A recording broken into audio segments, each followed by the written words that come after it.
What's up, YouTube? This is Too Raw for TV. All right. So, first of all, shout out to Ticket TV for his topic on this on his live stream. He was talking about this. This is how I found out about this. So, shout out to Ticket TV. If you're not subscribed to Ticket TV, please subscribe to Ticket TV. And shout out to the entire LDBC. All right. So, I've been rather quiet when it comes to Skip, even though I do realize that Skip um, goes overboard with his LeBron hate. His LeBron hate and his Jordan fanboyism. But the reason why I haven't gone in on him in a long time is because I always rationalize it as, well, he and Shannon cancel each other out in that show. One's on the other end of the spectrum, he's on the opposite end, right? But this is the thing I have an issue with. I have an issue with when these guys flat out lie. When they flat out lie, that's when I have an issue. When they're just giving their opinion, even if I don't agree with it, I'm not going to sit there and argue with these guys. But when they flat out lie and misrepresent something, then that's when there's a real issue. And all right, so this is the issue. Now, it's been in the news recently about LeBron James recruiting Chris Paul.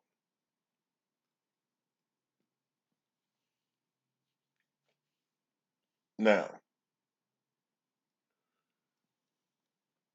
do I have an issue with that? Um, uh, yes and no. The only issue I have personally is I don't like how some of the media would say that, wow, the Warriors are a stacked team. Wow, the Warriors are stacked with KD and this and that and the other. Or wow, look how stacked the Clippers are. But if he was to join the Lakers, all right, and I read that the Lakers are trying to trade Dwight Howard. Okay, so you would have, correct me if I'm wrong, this past year, the Lakers had four Hall of Famers on their roster, right? LeBron, um, AD, he's gonna be a Hall of Famer. Rondo's gonna be a Hall of Famer. And Dwight Howard, even though he's on his last legs, he's gonna be a Hall of Famer. So that's four Hall of Famers. If they were to get Chris Paul, you would have four Hall of Famers now all closer to their primes because Dwight Howard is near the end.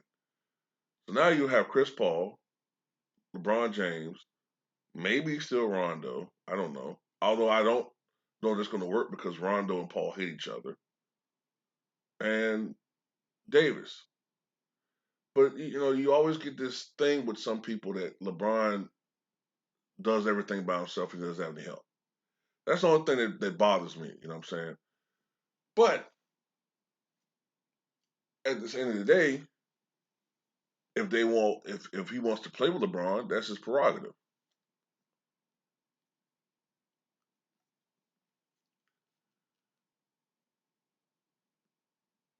So Skip Bayless has an issue where he always compares Jordan to every situation with LeBron. That is so fucking annoying. Could you shut the fuck up about Jordan? Please. And I'm a Bulls fan. Shut the fuck up about him. God damn. Look, can you say something about somebody else other than Jordan? You supposedly have. I've covered the NBA for 50 years. I've been covering NBA since the Knicks. And, well, can't you talk about somebody else other than Jordan? So he talks about how Jordan never recruited anybody or tried to get anybody signed, and that's bullshit.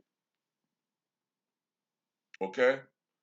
That's absolute bullshit. Number one, I know for a fact that Jordan constantly recruited for Walter Davis to be part of the Bulls. He knew that the Bulls had weaknesses, especially on the bench, as far as scoring is concerned. Craig Hodges was a great 3-point shooter, but he was an inconsistent scorer per se. You know what I'm saying? A guy that you could rely on to give you double digits scoring off the bench. The Bulls kind of lack that.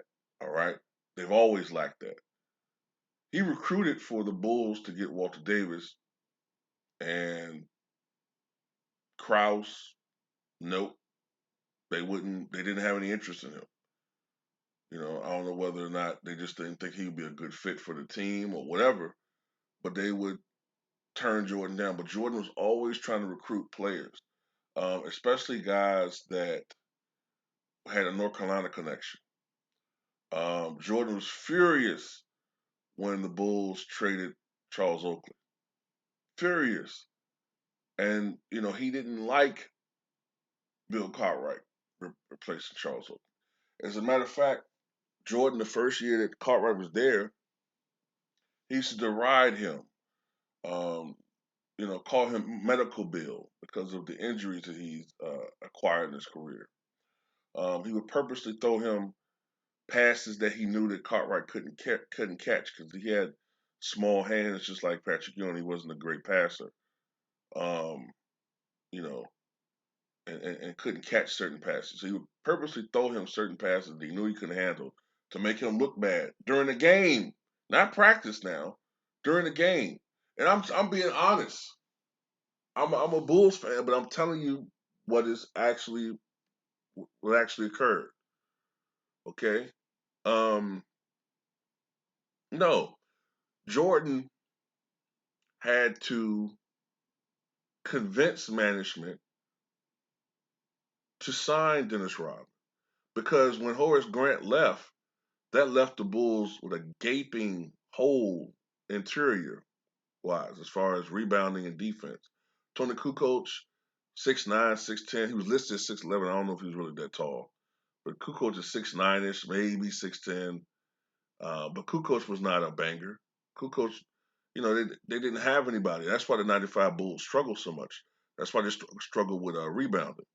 So Dennis Rodman was the answer. But of course, Dennis Rodman's reputation was so fucked at that time. You know, this is when Dennis was, you know, doing the hair dyes and the tattoos and the piercings, and you know, he was such a huge distraction in the locker room for the San Antonio uh, Spurs, aka the San Antonio Christians. You know, Dave Robinson, Avery Johnson are Christians. You know, I think Sean Elliott is a Christian. Those guys were religious. You know, Dennis Rodman didn't fit in with them culturally. But, you know, and the Bulls had trepidations about signing him. Michael Jordan, knowing that that was a weakness that they needed to correct it, was the one that, you know, said to them, he didn't recruit Dennis Rodman.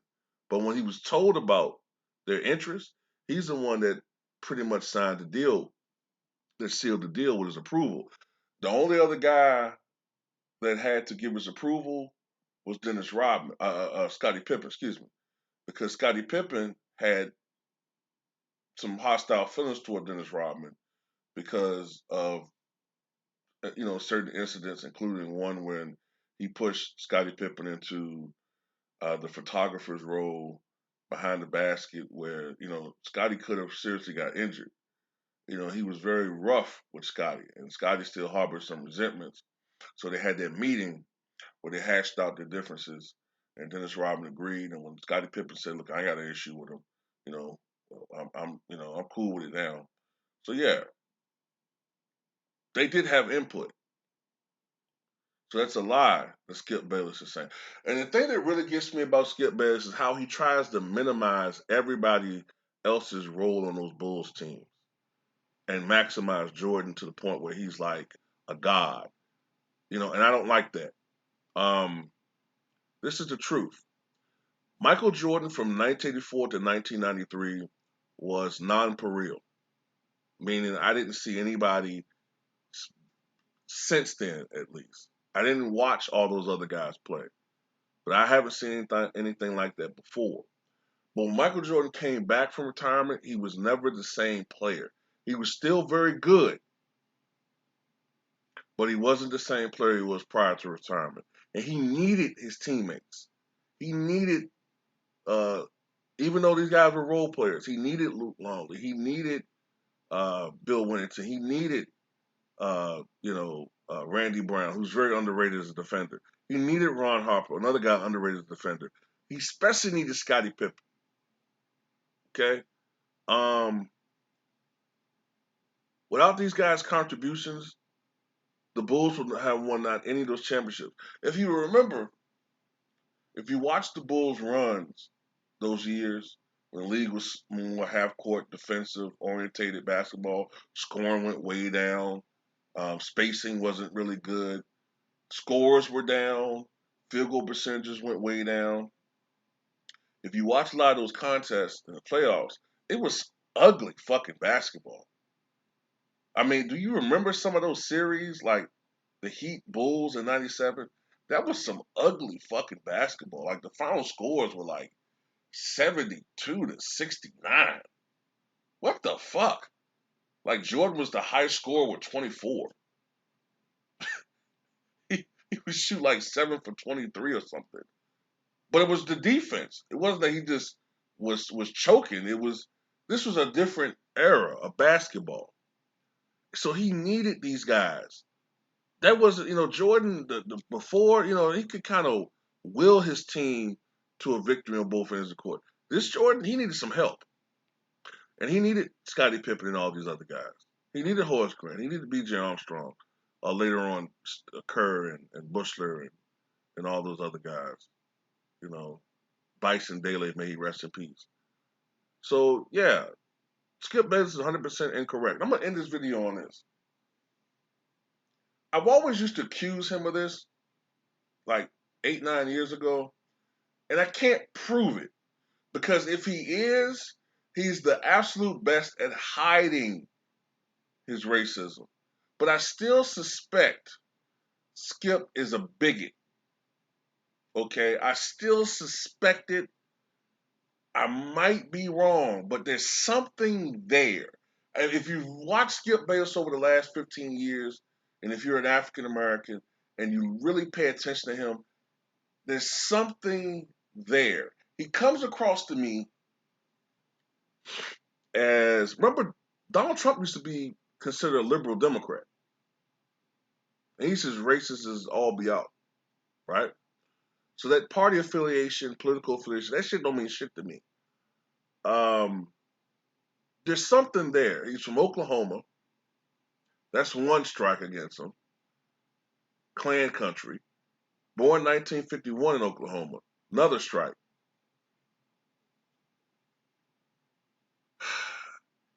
And he seems to have an issue with the more modernized version of black athletes, those who speak their mind on social issues, talk about racism, um,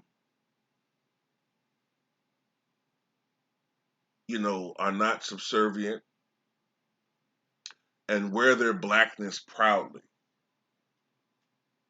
By that, I mean they don't shy away from the race issue. LeBron is like that. Terrell Owens is like that. Kareem Abdul-Jabbar was and is still like that. And it's mighty interesting how he has an issue with all three of those athletes. Now, but he loves and admires Michael Jordan, who transcended race because he never talked about race. He shied away from race. I'm not knocking Mike for that, but I'm just saying he shied away from that. Mike was more the traditional black athlete in the mold of say Jerry Rice or Barry Sanders or you would almost say Barry Bonds, but Barry Bonds uh, his reputation with the press pissed people off. So I can't put Barry Bonds in that same spectrum. But shit, maybe even Hank Aaron, Willie Mays, these guys that Jackie Robinson, and I'm not knocking those guys, right? Those are legends, but they didn't overtly wear their blackness or